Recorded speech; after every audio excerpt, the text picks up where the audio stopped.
वक्त कभी रुकता नहीं, तो चले वक्त के साथ, देखते रहे हर वक्त द टाइम्स नेशन 14। नाज़रीन आदाब, मैं हूं अतहर काज़मी और आप देख रहे हैं द टाइम्स नेशन। बात आज कर रहे हैं कि हम जब एक्सट्रीमिस्ट पूरी दुनिया में किस तरह से आगे बढ़ रहे हैं, क्योंकि दुनिया में एक पावर पाने की एक कुंजी या चाबी कहें, वो इस तरह की चीज़ें हैं कि वो अपनी माइनॉरिटीज़ को किसी तरीके से इस तरह से वो ज़दोकोब में रखते हैं कि ताकि उनके माइनॉरिटीज़ दबे रहें और जो मेजॉरिटी हैं वो उनको वोट करते रहें। डेमोक्रेसी के नाम पर ये पूरी दुनिया में हो रहा है, लेकिन हम अपने पड़ोस के मुल्कों में देखें, श्रीलंका हो, बांग्लादेश हो या पाकिस्तान हो, जहाँ बांग्लादेश में हिंदुओं के ऊपर माइनॉरिटीज़ पर हमले किए जा रहे हैं, वहीं पाकिस्तान में शिया कम्युनिटी के ऊपर भी हमले किए जा रहे हैं। ये कितना ख़तरनाक है मुल्क के लिए, इस दुनिया के लिए, समाज के लिए। आइए इस पर हम बात करते हैं। हमारे साथ सीनियर सहाफ़ी शरद प्रधान जी हैं, उनसे बात करेंगे और उनका एक मैसेज लेंगे जो आप सब के लिए और तमाम नाजरीन के लिए शायद आज एक ख़ास बात हो और आप तक पहुंचाने की कोशिश अतहर काज़मी की हो। देखिए, ये हमारे मुल्क में और पाकिस्तान और बांग्लादेश में एक बहुत बड़ा फ़र्क ये है कि पाकिस्तान और बांग्लादेश में माइनॉरिटीज़ जिन्हें यानी हिंदूज़ जो हैं वो बहुत ही छोटी माइनॉरिटी है, बहुत ही मामूली माइनॉरिटी, जबकि इंडिया में माइनॉरिटी बहुत बड़ी है, बड़ी तादाद में है। और यहाँ पे इस तरीके का सरकार को रवैया अपनाना कि उनके खाली मुखालफत कर उनको टारगेट करना, ये तो बहुत बड़ी नाइंसाफ़ी। मुझे लगता है ये उससे ज़्यादा ये तो महज एक जस्टिफिकेशन बना लिया इन्होंने, ये कह करके कि साहब बांग्लादेश में हो रहा है तो हमारे यहाँ भी होगा।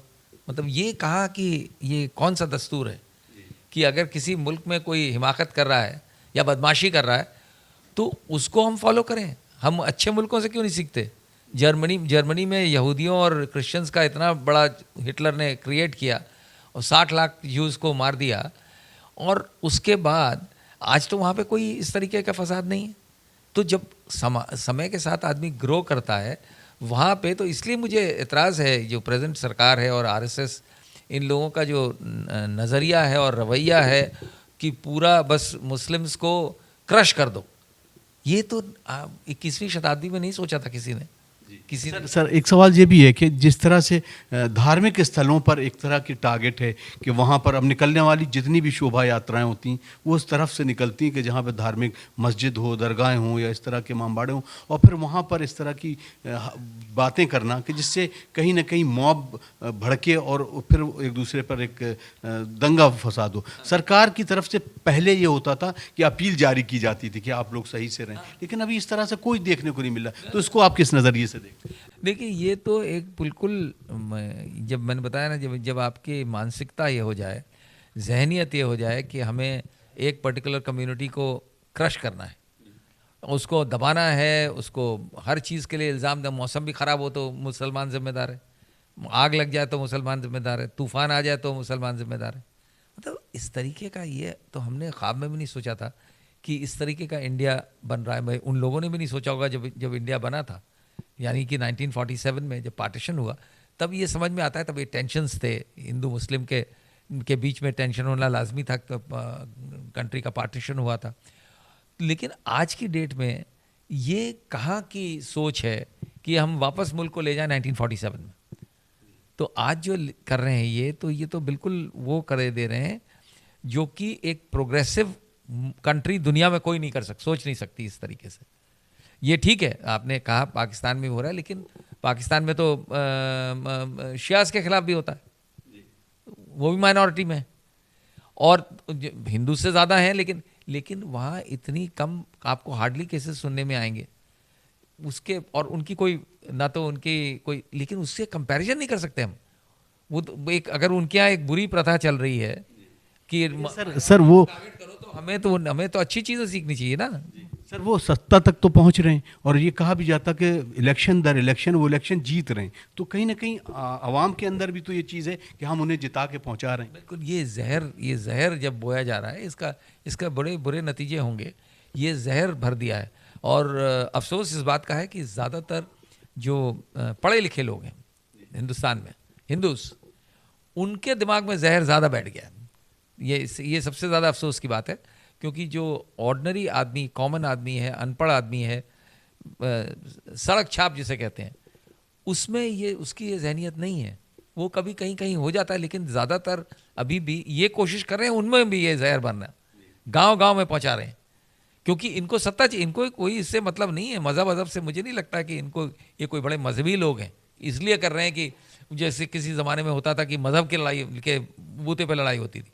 इनका सिर्फ पावर चाहिए इन्हें, और ये ज़रिया बना लिया है इन्होंने कि मज़हब का इस्तेमाल करके ये इन्होंने एक व्हीकल बना लिया है मज़हब को, जिससे कि ये पावर में पहुंच जाए। उसके लिए किसी हद तक जा सकते हैं। मुल्क सोल्यूशन क्या है?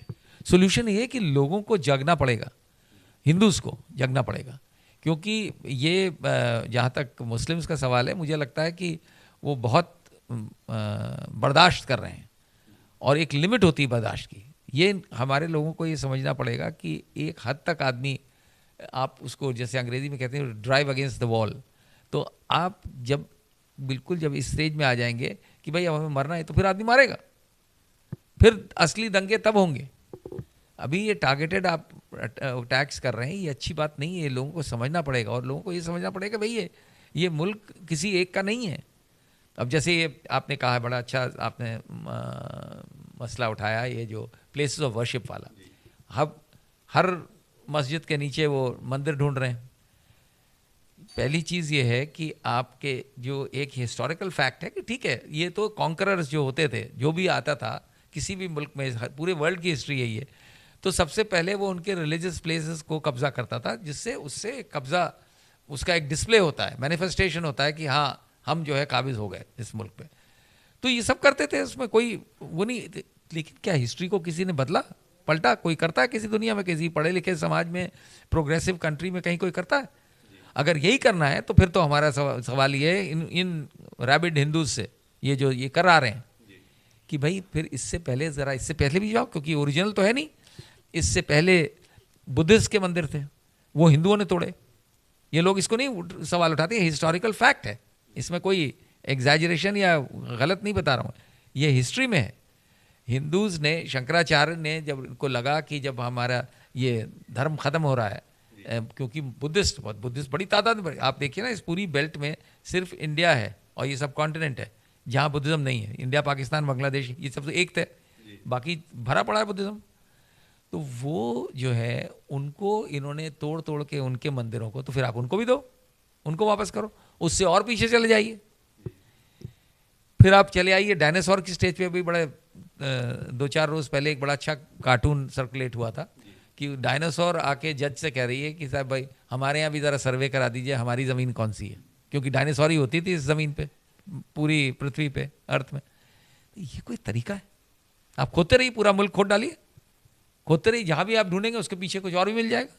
आशावादी होना चाहिए, लेकिन कभी ये आशावाद जो है, ये आशा ख्वाबों की ताबीर जिसे कहते हैं, वो कब सुनहरी होगी? ये मुझे लगता है कि ये ठीक है, आशावादी होना ज़रूरी, मैं भी हूँ आशावादी, और मुझे बड़ी नाउम्मीदी तो बहुत हो रही है, लेकिन मुझे लगता है कहीं ना कहीं अगर कोई डिवाइन चीज़ है दुनिया में जिसमें हम सब यकीन करते हैं, तो अगर वो है तो ऐसी स्टेज आ गई है कि अब वो डिवाइन इंटरवेंशन होगा तभी ये सुधरेगा और लोगों को। लेकिन मुझे लगता है अगर नहीं सुधरे तो बहुत बुरा खामियाजा भुगतना पड़ेगा और हम चले जाएंगे फिर 18th सेंचुरी में, क्योंकि बात करते हैं 1 ट्रिलियन और 5 ट्रिलियन इकॉनमी बनाने की, बात करते हैं वर्ल्ड क्लास चीज़ें बनाने की, और जहनियत है 18वीं शताब्दी की। देखिए, जुल्म कहाँ से शुरू होता है, इसकी जड़ जो है वो है नाइंसाफ़ी। और जब भी नाइंसाफ़ी होगी तो जो भी समाज है वो अंदर घुटन महसूस करेगा। जिन मुल्कों का आपने तज़किरा किया वहाँ भी यही हुआ, जहाँ जुल्म बढ़ा और जो माइनॉरिटीज़ थी उनको टारगेट किया गया। जुल्म की बात हम करें तो देखें कि श्रीलंका, बांग्लादेश और किसी हद तक हमारे यहाँ भी हो रहा है। माइनॉरिटीज़ टारगेट पर हैं और ऐसे वाक़यात रूनुमा हो रहे हैं कि माइनॉरिटीज़ को ज़दुकोब किया जा रहा है, उन पर लोग टूट पड़ रहे हैं, उनकी इबादतगाहें निशाने पर हैं, नए नए इश्यूज़ पैदा किए जा रहे हैं और उन इश्यूज़ को लेकर एक हंगामा आराई का दौर है। बांग्लादेश में भी यही हुआ कि जो हुक्मरान थी उन्होंने अपने पेट अपनी जेबें भरी खूब, और जो लोग थे वो भूख और प्यास से तड़पने लगे। उनके साथ इंसाफ नहीं हुआ। हुक्मरानों का ये एक पहला काम होता है कि अपनी जेबें भरना और अपने हवारियों को मजबूत करना। बांग्लादेश में भी यही हुआ कि भूख और प्यास और बेरोज़गारी से लोग तड़प रहे थे, लेकिन हसीना वाजिद को उनसे कोई लेना देना नहीं था, जिसकी वजह से ये हुआ कि अवामुन्नास यानी जनता में एक विस्फोट की स्थिति पैदा हुई और वो घरों से निकल पड़े। लेकिन उसमें हिंदू भी थे और मुसलमान भी थे। जो लोग मुतासिर थे उसमें किसी एक ख़ास फ़िरक़े के लोग नहीं थे, वो वहाँ के नागरिक थे। लेकिन बाद में क्या हुआ कि जिनकी तादाद ज़्यादा थी यानी मुसलमानों की, उन्होंने वहाँ की जो माइनॉरिटीज़ है हिंदुओं की, उनको टारगेट बनाया। क्या ये मुनासिब बात थी? क्या ये अच्छी बात थी कि आपकी तादाद ज़्यादा और आप उन लोगों को और उनके धार्मिक स्थलों को और उनके निशानों को मिटाने की कोशिश कर रहे हैं और उनको सड़कों पर दौड़ा रहे हैं और आप उनको मार रहे हैं? यहाँ तक कि ये भी बात है कि उन्हीं मुसलमानों में बहुत सी तंजीमें और इदारे खड़े हुए और उन्होंने मंदिरों की हिफाजत की। बांग्लादेश में जो हुआ वो नाकाबिले फ़हम है। क्यों लोगों में इस तरह से एकदम से बगावत फूटी, क्यों वो एकदम से बागी हो गए? ये जैसा मैंने पहले अर्ज़ किया कि उसकी वजह ये थी कि जब अदल नहीं होगा तो यही सब हरकतें सामने आएंगी। श्रीलंका में भी यही था। श्रीलंका में भी महंगाई बढ़ती चली जा रही थी और आखिर में लोगों में धमाका खेज़ हालात पैदा हुए और इस विस्फोटक स्थिति का जो हुक्मरान होते हैं वो फ़ायदा भी उठाते हैं। हमारे यहाँ भी यही हो रहा है कि आप देखिए कि जो लोग माइनॉरिटी में हैं, बजाय ये कि उनको गले से लगाया जाता, उनके हालात का मुशाहिदा किया जाता, उनसे पूछा जाता कि भाई तुम क्यों परेशान हो, लेकिन शुरू से आप देखिए कि मॉब लिंचिंग के साथ साथ किस तरह से उनकी मस्जिदों, इमाम बाड़ों, करबलाओं, आस्थानों और ऐसे मजहबी मराकज़ को निशाना बनाया जा रहा है कि जिनका की बुनियाद में झूठ सच सब कुछ शामिल करके बताया जा रहा है। हालात ख़राब हो रहे हैं और इन हालात से निपटने के लिए जो हुक्मरान तबका है वो खामोश है, क्योंकि उसमें से बहुत से ऐसे अनासिर हैं कि जो हुक्मरान तबके के इशारों पर काम कर रहे हैं। बहरहाल ये भी मुनासिब नहीं है कि जहाँ जिसकी अक्सरियत है वो अपनी अक़लियत को ज़दोकोब करे, उनको मारे पीटे, उनके धार्मिक स्थलों को गिराए, उसके आगे नाचे गाए, उसके ऊपर झंडे लगाए। ये बहुत अफसोसनाक है। हमें ये देखना चाहिए कि इंसानियत कहाँ दम तोड़ रही है। बांग्लादेश में भी मुसलमानों ने हिंदुओं को बचाने की कोशिश की, यहाँ पर भी ऐसा ही है कि बहुत सी बड़ी तादाद हिंदुओं की जो है, जो सेकुलर है, वो इन बातों से अपने को अलग कर रही है। और आप देखिए कि बहुत से जर्नलिस्ट ऐसे हैं कि जो इस पूरे कार्रवाइयों की बहुत ही मजम्मत करते हैं, बहुत कंडेम करते हैं और कोशिश करते हैं कि बैलेंस बना रहे, लेकिन जहां हुकूमत जिसकी होगी उसी की चलेगी। इसलिए ये हालात पैदा होते चले जा रहे हैं। सो कैसे, किस नज़रिए से देखते हैं सर कि इसका एक सलूशन क्या है? क्या ये एक इन लोगों के हाथ एक ऐसी चाबी है?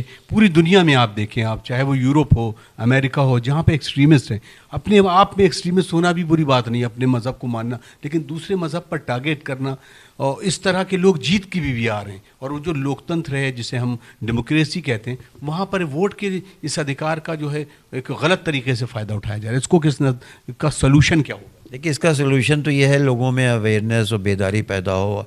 एक फ़िरक़ा दूसरे फ़िरक़े के ज़्यादा प्रोग्रामों में जाए, एक फ़िरक़ा दूसरे फ़िरक़े के धार्मिक स्थलों और धार्मिक जो लोग हैं उनकी इज़्ज़त करे और ज़्यादा से ज़्यादा गेट टुगेदर किए जाएँ, लोगों को बताया जाए, समझाया जाए।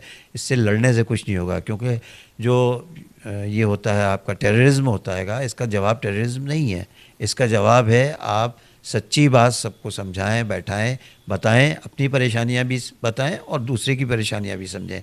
हो क्या रहा है? हो ये रहा है कि बेबुनियाद बातों को समाज में उछाल दिया गया है और उसके ऊपर फिर बहसें हो रही हैं। जो गोदी मीडिया कहलाता है वो बुरी तरह से उसमें लिपटा हुआ है और कहीं पर अच्छी बातें बताने की कोशिश नहीं कर रहा है। हाँ, ये सही है कि यूट्यूबर्स जो हैं वो कोशिश कर रहे हैं कि समाज में बेदारी पैदा हो, समाज में भाईचारा पैदा हो और समाज में जिनके साथ जुल्म हो रहा हैगा उसको उसका सद्देबाब किया जाए। देखिए, सरकार के ख़िलाफ़ हर बार जाने की ज़रूरत नहीं होती हैगी।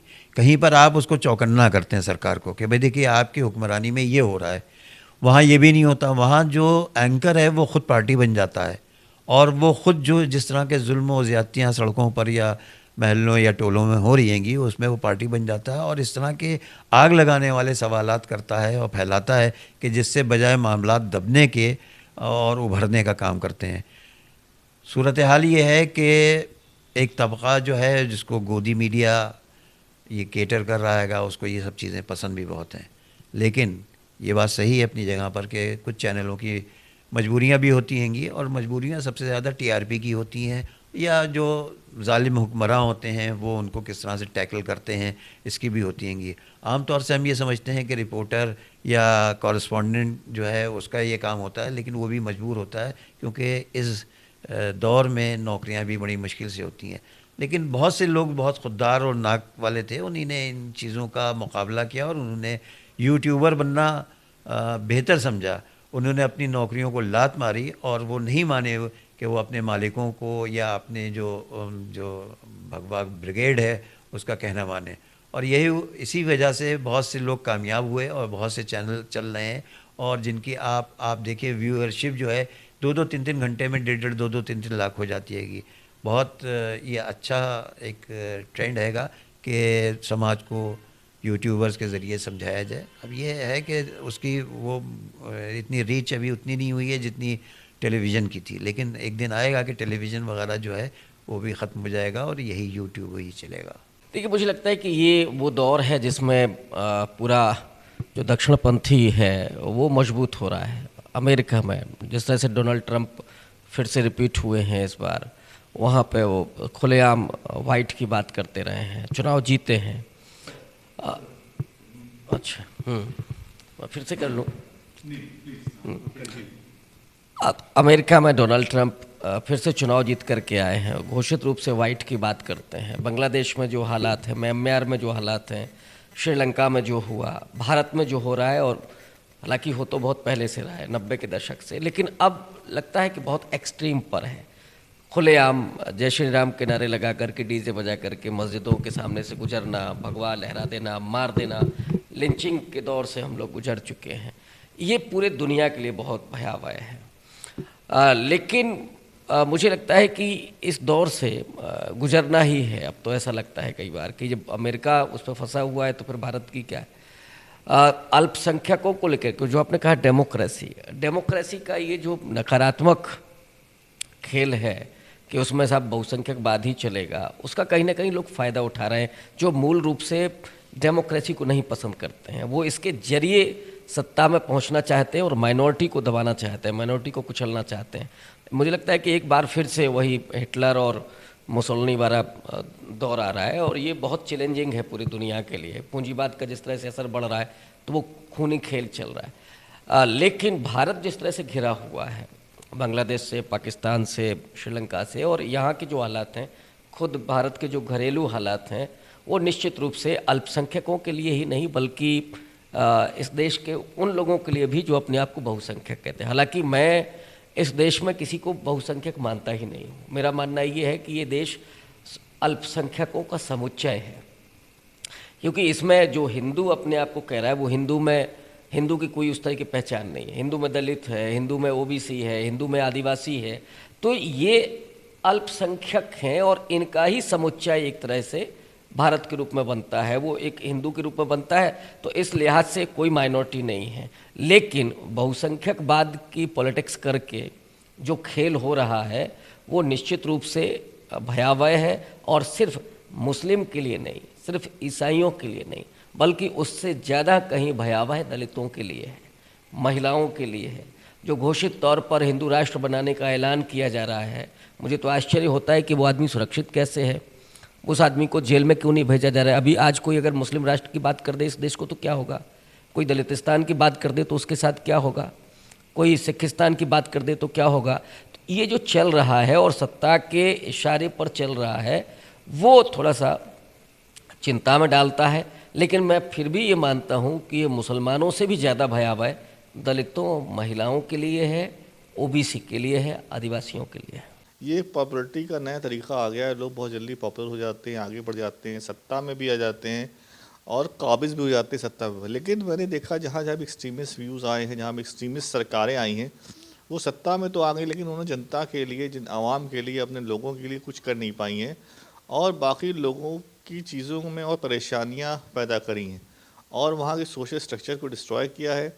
लोगों का कोई फ़ायदा नहीं हो पाया। जितने भी लोग इससे पहले रहे आज तक जो उसने सियासत की, वो सबको साथ में लेके चलने की बात करते थे और वही लोग असल मायने में तरक्की दे पाए। अगर आप देखिए श्रीलंका में ऐसे हालात थे, श्रीलंका में एक्सट्रीमिस्ट व्यूज़ थे, श्रीलंका की इकनॉमी क्या हुआ, वो डूब गई। वहाँ पे लोगों ने उस व्यक्ति को हटा दिया जो इस तरह की बात करता था, उसको लेकर जो सबको साथ में लेके चलने की बात करते हैं।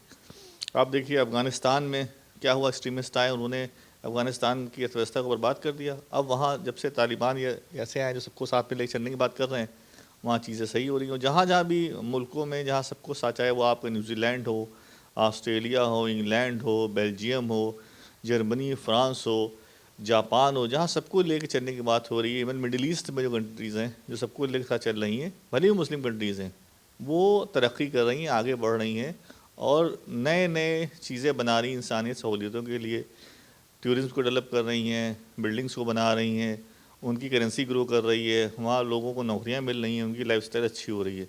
तो एक्सट्रीमिस्ट जो हैं वो पॉपुलर तो हो जाते हैं लेकिन जो है वो समाज को कुछ दे नहीं पाते और वो देने में फेल हो जाते हैं। ये आप कहीं भी उठा के देख लीजिए आप। अब इसको कितना आप ख़तरा मानते हैं? मुल्क में भी है अभी भी, जैसे मॉब लिंचिंग के नाम पे बहुत सारे लोग, माइनॉरिटीज़ पर यहाँ पे भी हमले हुए, मुसलमान के नाम पर उस तरह से, तो ये कितना ख़तरनाक है मुल्क के लिए और यहाँ की जो ग्रोथ है उसके लिए? देखिए मुल्क के लिए ख़तरनाक ये इस तरह से है कि जो मुल्क की जो अपनी ख़ुद की जो प्रायोरिटीज़ थी, जो ख़ुद को मुल्क को करना था, वो मुल्क नहीं कर पा रहा है। अब आप देखिए आजकल जो हो रहे हैं फसाद हो रहे हैं, हर मस्जिद के नीचे शिवलिंग निकला आ रहा है, उनको दावे की जा रहे हैं वहाँ पे कोई मंदिर था। अब ऐसे तो सैकड़ों इबादत गाहें हैं और जब सुप्रीम कोर्ट ने ये तय कर दिया है, आर्टिकल 1991 के अंदर कह दिया गया है कि आप जो जितने भी टेम्पल्स हैं या मस्जिदें हैं जो भी हैं रिलीजियस प्लेस, उनके स्टेटस को बरकरार रखा जाएगा। और 93 में फिर बाबरी मस्जिद के कांड के पास ये हुआ था। तो उसके बाद फिर सब पे एक सवाल क्यों उठना, ऐसे तो आप सभी देखते रहेंगे तो कितनी मस्जिदों को आप देख पाएंगे। हम ये सब छोड़ के, ये सब चीज़ें तय हो जानी चाहिए थी। ये सब वो मसले हैं जो आज़ादी से पहले तय होने चाहिए थे और फिर मुल्क को आगे बढ़ना चाहिए था, जो मुल्क आगे बढ़ भी रहा था। लेकिन अगर हम फिर से खोदेंगे और कहते हैं ना कब्र में क्या मिलता है, हड्डियाँ मिलती हैं, उससे कोई ज़िंदगी तो मिलती नहीं।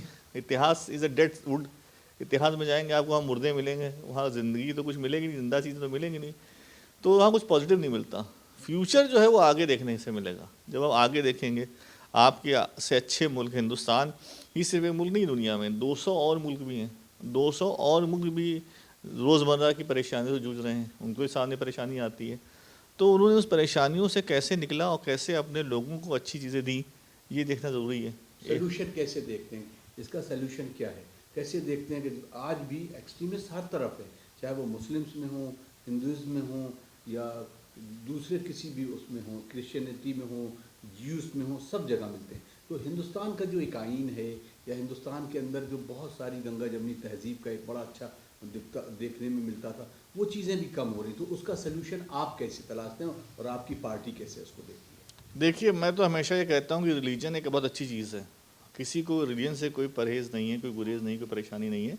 रिलीजन में कोई इशू नहीं है।